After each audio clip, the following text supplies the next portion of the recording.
Assalamualaikum warahmatullahi wabarakatuh. Kira-kira 2 minggu yang lepas, Dr. Haris Ismail memuat naik sebuah video berjudul Allah Istawa ditakwil Ibnu Abbas Istaula, menjawab Ustaz Mohib Khali, Syekh Dr. Jamil Halim. Okey, video ini link saya berikan dalam kotak description. Setelah menonton video tersebut, saya dapati di dalamnya terdapat banyak lubang sangat tidak akademik. Okay, there is so much loopholes inside of it. Tetapi daripada saya hendak membuat video react atau kritikan, saya terfikir apa kata saya bertanya beberapa soalan kepada Dr. Haris. Moga-moga Dr. Haris dapat memenuhi lubang-lubang yang saya maksudkan itu. Moga-moga Dr. Haris pemegang PhD dapat menjadikan ataupun dapat naik taraf video tersebut daripada sesuatu yang saya kata sebagai tidak akademik menjadi sesuatu yang akademik. Jadi saya akan bertanya 14 soalan. Sebenarnya dalam soalan tu pun ada soalan juga. Tapi tak apalah, 14 soalan utama kepada Dr. Haris tentang dakwaan. Kononnya Ibnu Abbas mentakwil istawa menjadi istaula. Ini sebenarnya video saya yang ketiga di mana saya bertanya soalan kepada Dr. Haris. Sebelum ni ada video 15 soalan ya kepada Dr. Haris tentang salaf dan takwil. Kemudiannya juga ada video 12 soalan kepada Dr. Haris tentang salaf dan qiyas. Sehingga kini Dr. Haris tidak mampu menjawab soalan-soalan tersebut. Bahkan yang menariknya, Dr. Haris sendiri selepas dia membuat video tersebut, asalnya berbicarakan tentang salaf dan takwil, salaf dan qiyas. Tapi bila saya dah tanya soalan-soalan itu, bukan sahaja beliau tidak mampu menjawabnya, tetapi dah tak buat lagi dah video dalam siri tersebut. Kononnya hendak berbicara tentang salaf, tetapi sama juga video-video tersebut sangat tidak akademik dan ada banyak lubang-lubang ataupun loopholes di dalamnya. Video yang saya masukkan ini ada dalam kotak description. Saya ada sebuah playlist di mana saya menghimpun video-video saya yang mengulas, mengkritik dan juga bertanya soalan kepada Dr. Haris. Jadi sila rujuk video tersebut. Baik, kita mulakan ya. Soalan pertama saya kepada Dr. Haris merujuk kepada video yang tentang kononnya Ibnu Abbas mentakwil. Dr. Haris menyebut bahawa istawa ni disebut lebih kurang 7 kali dalam Al-Quran. Istawa alal arash lebih kurang 7 kali dalam Al-Quran. Soalan saya, Al-Quran Dr. Haris ni dia variable ke? Boleh lebih, boleh kurang, boleh lebih. Sebab Al-Quran yang kami pegang, tuan-tuan dan puan-puan semua pegang, beriman kepadanya, membacanya, baik dalam phone, baik dalam PC, baik dalam iPad, baik pun yang bercetak, ia tak naik atau turun.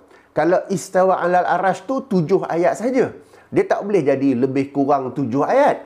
Jadi Dr. Haris ni ada Quran yang lain ke? Dan Quran tu pula variable. Boleh naik turun, boleh lebih kurang pula. Ayat tentang istawa alal arash ni. Soalan pertama ya. Soalan kedua, Dr. Haris memperkenalkan Syekh Jamil Halim Al-Husaini. Yang akan menerangkan bahawa kononnya Ibnu Abbas mentakwil. Soalan saya, Syekh Jamil Halim Al-Husaini ni dari mana? Kan bagilah perkenalan sikit, bagilah intro sikit bila buat video. Kalau Syekh tu seorang yang masyhur, Syekh Yusuf Al-Qaradawi ke, Syekh Mutawali Asy'arawi ke, tak apa kita kenal. Kalau Syekh Jamil Halim Al-Husaini ni dari mana? Pendidikannya macam mana kan? Silap-silap belajar basic kat UM, talaki 4 tahun kitab Murji'ah, kitab yang ada hadis yang tak ada asal usulnya. Silap-silap jenis belajar macam tu kot? Ke lagi bagus lagi? Kan? Alright, jadi mintalah pengenalan. Sebab saya cuba Google.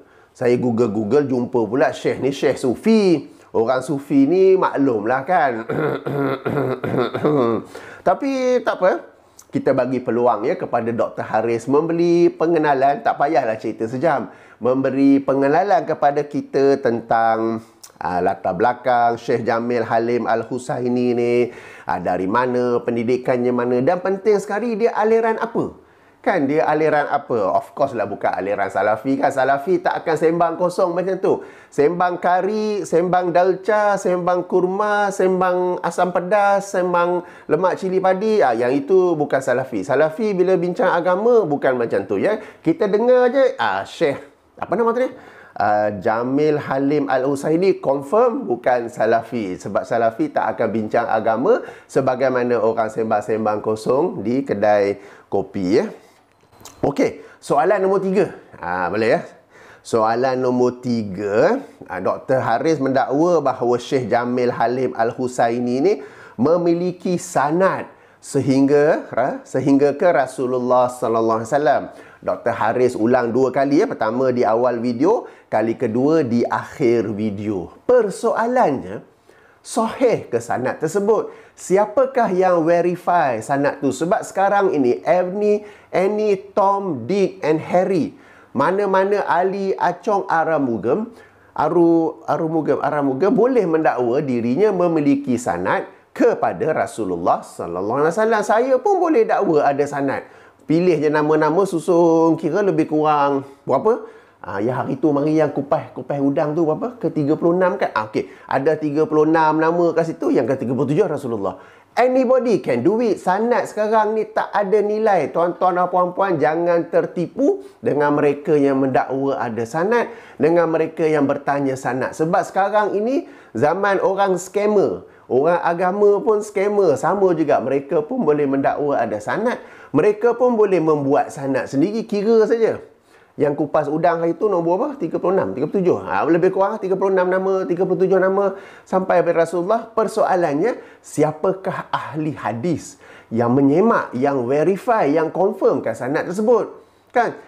Sekadar letak nama je. Okey. Lepas tu kan, okey. Kalau dah ada sanad, apakah itu petanda ataupun kayu ukur tentang kebenaran dan ataupun kesahihan perkataan yang keluar daripada orang yang mendakwa ada sanad tu? Maknanya katakan si fulan tu dia claim dirinya ada sanad, lalu dia pun mula membicarakan agama. Apakah dengan itu betul? Apa yang dibicarakan tentang agama tu? Itukah kayu ukur bagi Dr. Haris tentang betul ataupun tidak apabila seseorang itu membicarakan topik agama? Kalau itu kayu ukur, setahu saya Dr. Haris pun tak pernah claim ada sanad kepada yang bersambung kepada Rasulullah sallallahu alaihi wasallam. Kan? Jadi video-video yang sebelum ni Dr. Haris pun ada bicara hal agama kan, semua kita reject lah sebab tak ada sanad kan. Kalau sanad itu adalah kayu ukur betul ataupun tidak seseorang itu apabila dia membicarakan agama, Dr. Haris pun reject lah. Kan? Jadi soalan ketiga ni, siapakah yang verify? Siapakah yang telah menyemak bahawa sanad itu adalah sahih? Semata-mata sanad tak ada nilai. Tuan-tuan dan puan-puan, para penonton yang dirahmati Allah, jangan tertipu dengan orang-orang sekarang ini yang claim ada sanad atau mula bertanya tentang sanad. Sebab anybody can say they have a sanad. Persoalannya apakah sanad itu sahih ataupun tidak. Okey, soalan keempat. Kalau Syekh Jamil Halim Al-Husaini ni katakanlah betul ada sanad, katakanlah sanadnya tu sahih kepada Rasulullah sallallahu alaihi wasallam, kenapa dia tak bawa, Syekh Jamil ni tak bawa hadis ataupun perkataan Rasulullah sallallahu alaihi wasallam yang mentakwil istawa menjadi istaula? Bukankah Rasulullah sallallahu alaihi wasallam itu penjelas Al-Quran berdasarkan surah An-Nahl surah ke-16 ayat 44 dan juga ayat 64? Baginda adalah penjelas Al-Quran. Maka jika istawa itu yang betul ialah ditakwil kepada istaula, bukankah orang yang pertama yang paling patut melakukan takwil tersebut, paling patut melakukan penjelasan bahawa istawa di sini ialah istaula, ialah Rasulullah sallallahu alaihi wasallam? Dan Syekh Jamil Halim Al-Husaini sebagai orang yang memiliki sanad kepada Rasulullah sallallahu alaihi wasallam sepatutnya membawa perkataan Rasulullah yang menjelaskan hal demikian. Yang bawa Ibnu Abbas tu buat apa? Syekh Jamil ada sanad kepada Ibnu Abbas ke? Okey, soalan kelima. Syekh Jamil Halim Al-Husaini dalam potongan video TikTok yang dikemukakan itu 2 kali mengulangi bahawa kitab yang menjadi rujukannya itu berumur 1000 tahun. Kemudian Dr. Haris pun mengulangnya juga sampai 3 kali. 2 kali bila dimainkan video TikTok tu, kali ketiga di hujung video juga mengulangi bahawa kitab itu berumur 1000 tahun. Soalan saya, apa hal dengan 1000 tahun? What is the significance of 1000 tahun? Kitab-kitab yang kita duk rujuk sebelum ni, dia kitab baru, orang ulama tu baru tulis zaman PKP ke? Baru tulis baru-baru ni ke? Bila kita buka Sahih Bukhari tu, Imam Bukhari baru tulis 10 tahun lepas ke? Kita buka Sahih Muslim tu, Imam Muslim bin Hajjaj baru tulis 5 tahun lepas ke? Okey, kalau pengarang kitab yang dikatakan 1000 tahun tu wafat tahun 421 Hijrah, Imam Bukhari wafat tahun 256 Hijrah. Imam Muslim wafat tahun 261 Hijrah. Imam At-Tirmizi wafat 279 Hijrah. Imam Asy-Syafi'i wafat 204 Hijrah. Imam Abu Hanifah 150. Imam Malik 179. Imam Ahmad 241. Mereka ini lebih daripada 1000 tahun. 1200, 1300 tahun. So, sebelum ni pun kita bawa juga rujukan daripada kitab-kitab ni. Tak ada pula nak excited, tak kena. Ini yang bersemangat, tak kena ni apa hal? So, apakah hal dengan 1000 tahun ni? Dr. Haris tak tahu ke yang kitab-kitab yang saya, para ulama, para ustaz salafi yang banyak rujuk sebelum ni, umurnya bukan sekadar 1000, tetapi lebih daripada 1000 tahun. Dr. Haris tak tahu sebelum ni. So, bila dengar Syekh Jamil ni bawa kitab 1000 tahun, macam, wow, happening, 1000 tahun, wow, 3 kali kau ulang. Apakah hal ni? Kau tak tahu kitab-kitab lain yang kita jadi rujukan?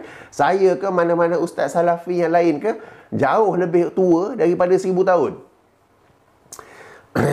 Semangat. Tenang. Okey. Soalan nombor 6. Okey.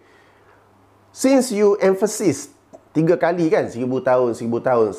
Since memandangkan anda memberi penekanan bahawa kitab ni sudah pun berumur 1000 tahun. Okey. Apakah itu petanda bahawa kitab tersebut sahih, lagi benar? Maknanya macam mana? Lagi tua, lagi sahih ke? Lagi tua, lagi benar ke? Kalau macam tu, kitab Taurat dengan Injil lagi tua. Bukan 1000 tahun. Bukan 1400 tahun. Jauh lagi lama lagi. So, Taurat dan Injil ni sahih, benar. Sebagaimana yang asal diturunkan.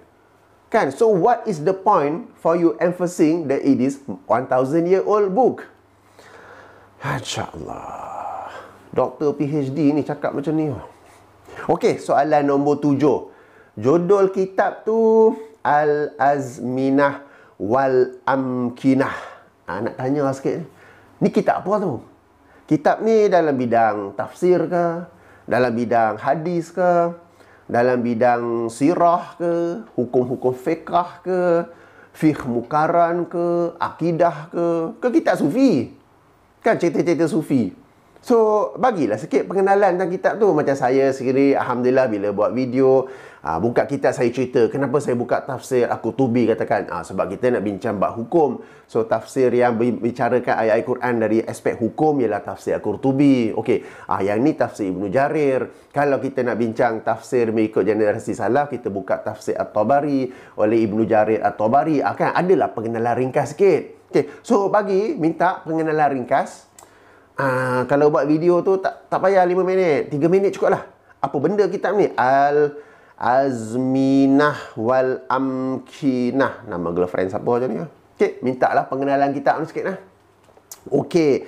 Dan kemudian soalan nombor 8. Pengarang kitab tersebut, Syekh Abu Ali Ahmad Ibnu Muhammad Ibnu Hasan Al-Asbahani, yang wafat tahun 421 Hijrah. Bagilah pengenalan. Ini tokoh, dia bukan imam kan, sebab dia pun syekh je kan. Orang Imam At-Tabari, Imam Al-Qurtubi, Imam Al-Bukhari, Imam Ibnu Abi Syaibah, Imam Abdul Razak. Ini syekh je.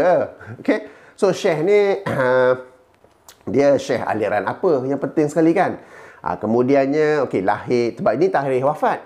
lahir di mana, sedikit perjalanan dia menuntut ilmu, dia ni ahli sufi ke, ahli hadis ke, ahli tafsir ke. Kalau ahli, sebab kita tuan-tuan puan-puan pernah dengar kan nama ni? Syekh Abu Ali Ahmad Ibnu Muhammad Ibnul Hasan Al-Asbahani. Pernah dengar kan nama ni? Saya tak pernah dengar.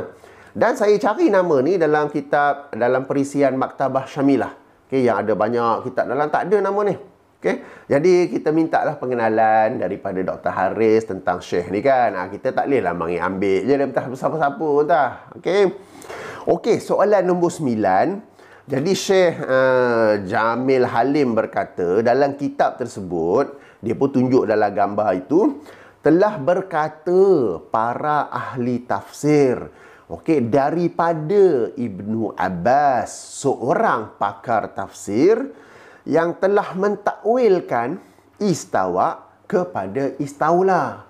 Dengar ya. Telah berkata, saya terjemahlah, telah berkata para ahli tafsir daripada Ibnu Abbas yang merupakan seorang pakar tafsir yang telah mentakwilkan istawa kepada istaula. Alright. Siapa para ahli tafsir tu?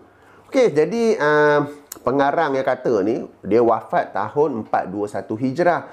Jadi Dr. Haris, to be academic, engkau bawa lah bukti mana siapa ahli tafsir tu. Kalau dia kata mufassirun ni plural kan, paling kurang 3 ahli tafsir sebelum Syekh yang wafat tahun 421 Hijrah ini yang membawa riwayat dengan sanad yang sahih daripada Ibnu Abbas bahawa Ibnu Abbas melakukan takwilan tersebut. Sebab yang ini ni, kitab ni, dia hanya berkata saja, telah berkata para ahli tafsir bahawa Ibnu Abbas mentakwil. So siapa para ahli tafsir tu? So bawalah rujukan daripada para ahli tafsir sebelum tu, seperti Imam Abdul Razak ke kan, Abdul Razak As-San'ani yang wafat tahun 211 Hijrah kan, ataupun Imam Ibnu Jarir At-Tabari wafat tahun 310 Hijrah. Imam Ibnu Abi Hatim wafat tahun 327 Hijrah. Ni sebelum ni lah kan. So ini sebagai contoh. Jadi bawalah bukti siapa ahli tafsir tersebut kan. Any Tom, Dick and Harry can make a claim like that. Dah lah kita tak kenal siapa ni. Syekh Abu Ali Ahmad Ibnu Muhammad Ibnul Hasan Al-Asbahani, kita tak kenal dia siapa kan. Tak apa, dia kata para ahli tafsir telah berkata Ibnu Abbas mentafsir istawa kepada istaula. Jadi kamu bawalah contoh ataupun bawalah bukti siapa para ahli tafsir tu. Since dia kata mufassir ni plural, 3 orang, paling kurang 3 orang, siapa yang telah meriwayatkan daripada Ibnu Abbas dengan sanad yang sahih bahawa beliau, Ibnu Abbas radhiyallahu anhuma, telah mentakwil istawa kepada istaula. Ini barulah akademik, ini barulah bukti kan. Bukan kalau macam itu namanya sembang kosong, sembang kari, sembang dalca, sembang asam pedas, sembang lemak cili padi kan. Soalan nombor 10. Syekh Jamil Halim Al-Husaini sekadar berkata bahawa Syekh Abu Ali Ahmad Ibnu Muhammad Ibnul Hasan Al-Asbahani berkata bahawa para ahli tafsir telah meriwayatkan daripada Ibnu Abbas bahawa Ibnu Abbas mentakwil istawa kepada istaula. Istawa tu sendiri, perkataan istawa tu sendiri dalam Al-Quran dikemukakan dengan 4 cara ataupun dengan 4 maksud. Pertama, istawa ala. Kedua, istawa ila. Ketiga, istawa yang merupakan perbandingan. Keempat adalah istawa yang bermaksud sudah pun matang, sudah pun kuat. Saya sendiri alhamdulillah telah memiliki sebuah video khas yang menerangkan tentang 4 cara penggunaan perkataan istawa dalam Al-Quran. Link bagi video tersebut dalam kotak description. Jadi persoalan sekarang ni, apabila Ibnu Abbas diriwayatkan, dikatakan, mentakwilkan istawa kepada istaula, istawa yang mana tu daripada yang 4 tu? Sebab Syekh ni tak berkata terhadap firman Allah istawa alal arash, Ibnu Abbas mentakwilkannya kepada istaula. Okey, jadi istawa ni ada 4 dalam Quran. So sekali lagi ada kelonggaran, ada lubang, ada loophole di situ. Istawa yang manakah yang ditakwil kalau betul dakwaan tersebut oleh Ibnu Abbas sebagai istaula? Lemah betul lah. Yang Syekh tu memanglah lemah, tapi orang yang pergi ambil video tu kemudian bersungguh-sungguh menguploadkan dia dengan bersungguh-sungguh berhujah dengan video tersebut, lagilah lemah. Alright. Kemudiannya ya, soalan nombor 11. Sahih ke doa Nabi yang masyhur terhadap Abdullah ibnu Abbas radhiyallahu anhuma yang berbunyi Allahumma faqihhu fid din wa alimu ta'wil. Ya Allah, berikanlah dia kefakihan dalam agama dan juga ajarkanlah kepada dia takwil. Kan kita biasa dengar kan? Sahih ke tidak doa tersebut? Kan? Kemudian soalan nombor 12. Jika sahih ataupun hasan, apakah maksud takwil di sisi Nabi SAW, ataupun lebih tepat, apakah maksud takwil di sisi generasi salaf? Ini ada kaitanlah dengan soalan saya dalam video sebelum ini. 12 soalan kepada Dr. Haris. 15 soalan tentang kepada Dr. Haris tentang salaf dan takwil. Sebab perkataan takwil tu di sisi generasi salaf dan khalaf memiliki maksud yang jauh berbeza. Jadi apabila sahih, andai kata sahih, Nabi SAW mendoakan agar diajarkan kepada Ibnu Abbas ini ilmu takwil. Apa maksud takwil dalam doa tersebut? Apakah takwil yang dimaksudkan itu mengubah istawa kepada istaulah? Okey. Soalan nombor 13. Dr. Haris menekankan lagi, re-emphasis penjelasan Syekh Jamil Halim Al-Husaini. Saya betul-betul tak kenal siapa Syekh ni. Tengok Google ada lah sebutkan Syekh Sufi. Syekh Sufi kita lagi lah tak minat kan. Okey.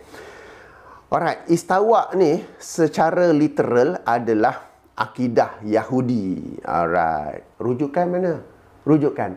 Bawalah rujukan daripada kitab Tauhid ke kitab Tauhid pula, daripada kitab Taurat, kalam-kalam daripada para pendeta, daripada para ahli ilmu di kalangan Yahudi, bahawa mereka berkeyakinan sedemikian, sekadar mendakwa bahawa berpegang kepada istawa secara ritual adalah akidah Yahudi. It is not enough, it is not sufficient. Bro, engkau ni pegang PhD tau. Is this your level of PhD? Kan memalukan orang-orang lain yang ada PhD saja. Engkau ambil PhD kat UKM kan, memalukan UKM saja. Bawalah bukti mana daripada sumber Yahudi, kitab Taurat ke, kitab Taurat ke, daripada perkataan ulama mereka ke yang berpegang kepada, first of all, dalam kitab Yahudi ada perkataan istawa ke? Kan? Ada perkataan istawa ke? Yang istawa alal arash ada ke dalam kitab Yahudi? Kemudian bawalah bukti bahawa Yahudi berpegang kepadanya secara literal. Dan soalan yang terakhir ialah dikatakan bahawa daripada rujukan tahun 421 Hijrah ini, Ibnu Abbas mentakwil. Okey, rujukan yang kata Ibnu Abbas ataupun para sahabat tidak mentakwil, berpegang secara literal, adalah daripada Ibnu Taimiyah yang wafat tahun 728 Hijrah. Sekali lagi Dr. Haris, engkau tak tahu ke kita ni ada banyak kitab yang umurnya lebih daripada 1000 tahun. Musannaf Ibnu Abi Shaybah, Musannaf Abdul Razak, kitab-kitab hadis yang banyak yang membawa riwayat daripada para sahabat ataupun para imam, para imam generasi salafus soleh yang berpegang kepada sifat-sifat Allah secara zahir dan mereka memahami maksudnya. Mereka hanya tafwid kaifiat bagi sifat-sifat tersebut. Punyalah banyak rujukan. Engkau tak tahu ke? I think you made a video about it yang tak ada bukti ke apa yang generasi salaf ni berakidah sedemikian. It is not from Ibnu Taimiyah, bro. Engkau ni betul-betul ketinggalan zaman lah. Dah 14 soalan lah. Kita 15 boleh ke 14 je? Okay lah, last. Dalam bidang Dr. Haris, Dr. Haris tak silap saya dalam bidang architecture kan, saya bina architecture kan. Okey. Dalam bidang Dr. Haris, bolehkah seseorang itu tiba-tiba datang kepada Dr. Haris kemudian membuat klaim sekian-sekian yang ada kaitan dengan bidang architecture tu tanpa membawa apa-apa bukti ilmiah, tanpa membawa apa-apa sandaran, boleh buat claim. And then you gonna accept ni kan? Katakanlah nak buat bangunan besar lah, 100 tingkat ke apa ke. Oh, dia kata kita boleh buat dengan cara begini, lagi cun, lagi cantik, lagi bagus. You terus accept ke you analyze? Dan you minta bukti bahawa cara ni lagi bagus ke apa. You discuss with fellow engineers pula ke, building engineer apa semua kan.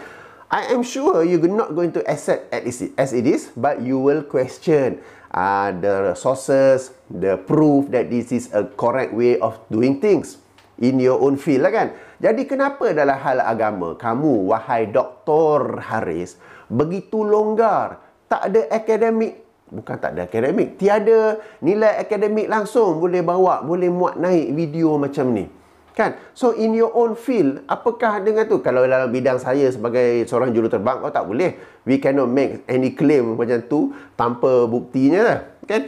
Jadi demikianlah beberapa soalan saya, 14 atau dah 15 kan.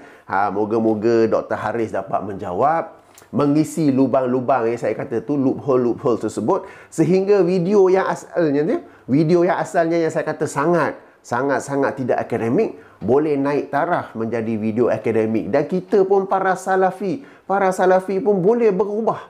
Bahawa sebelum ni kita berpegang bahawa generasi salaf tidak mentakwil, tapi sekarang okeylah, kita pun berubah, mereka mentakwil istawa kepada istaula. Nak tambah lagi soalan, boleh ke? Okeylah, soalan nombor 16. Right. Okey, dikatakan bahawa istawa kepada istaula ni merupakan pegangan sebahagian tokoh-tokoh Asy'ariyah. Alright. Kenapa tokoh-tokoh Asy'ariyah ni sendiri tidak bawa rujukan daripada Abdullah ibnu Abbas? Kalau mereka sendiri bawa rujukan daripada awal, tak ada siapa nak kritik Asy'ariyah yang mentakwil istawa kepada istaula. Mereka sendiri, Asy'ariyah sendiri, ataupun aliran, mana-mana aliran yang berpegang bahawa sifat-sifat Allah ni perlu ditakwilkan, antaranya istawa perlu ditakwil kepada istaula, mereka sendiri tidak membawa rujukan daripada Abdullah ibnu Abbas radhiyallahu anhuma. Kenapa? Apakah mereka ni tak tahu? Ini mereka ni yang betul-betul berpegang kepada istawa ni, memang istawa alal arash ni perlu ditakwil, mesti ditakwil, tapi mereka sendiri tak bawa rujukan daripada Abdullah ibnu Abbas. Macam mana tu? So sebenarnya 16 soalan je. Okey, 16 soalan. Jadi kita tunggu jawapannya daripada Dr. Haris Ismail. Dr. Haris, proof you are walaupun your PhD dalam bidang seni bina, architecture, but proof you are an academician. Seorang ahli akademik yang bila bicara beragama pun bersifat akademik. Jangan dalam hal dunia bersifat akademik, dalam hal agama bersifat, tak tahu nak sebut apa kan. And make proud. Jadi, banggakanlah UKM yang telah memberikan anda kelulusan tersebut. Banggakanlah UM yang telah memberi anda pengajian asas dalam beberapa topik asas. Banggakanlah guru yang telah mengajar anda 4 tahun talaki kitab akidah murji'ah, riwayat pun tak apa. Tak apa. Make them proud. Okay? Jangan duk sembang macam ni. Baik, kita tunggu jawapannya daripada Dr. Haris Ismail. Saya tutup dengan subhanakallahumma wa bihamdika asyhadu an la ilaha illa anta astaghfiruka wa atubu ilaika. Assalamualaikum warahmatullahi wabarakatuh.